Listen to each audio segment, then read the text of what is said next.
আচ্ছা, আপনারাই বলুন, এত গুণ থাকা সত্ত্বেও এর নামটা বেগুন রাখা যায়? আমি তো এর আধার কার্ডটাও খুঁজে পাচ্ছি না, না হলে তো আমাদের এখানের পোস্ট অফিস থেকে নামটা চেঞ্জ হয়ে যেত। যে বেটাই এর নাম রেখেছে, আজকের রেসিপিটা দিলে মনে হয় নামটা চেঞ্জ করে দিত, এতটাই টেস্টি হয়। বেগুনের ভেতরে কোনো জন্তু জানোয়ার আছে কিনা তার জন্য মাঝখান দিয়ে কাটুন, তেল মাখান আর গ্যাসের উপরে বসান আর উল্টে পাল্টে কালো করে একদম পুড়িয়ে তুলে নিন। এবার একটা কড়াইতে 4-5টা কাঁচা লঙ্কা, 7-8 কোয়া রসুন দিয়ে সামান্য একটু তেল দিয়ে কালচে কালচে করে ভেজে তুলে নিন। তারপর এটাকে থেঁতো করে রেখে দিন। এবার কড়াইতে তেল দিয়ে পেঁয়াজ পাতার পেঁয়াজের অংশটাকে আগে ভালো করে ভেজে নিন।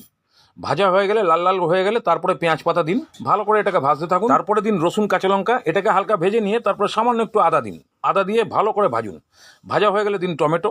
টমেটোর সঙ্গে সঙ্গে নুন, হলুদ আর কাশ্মীরি লঙ্কার গুঁড়ো দিন খালি কালারের জন্য।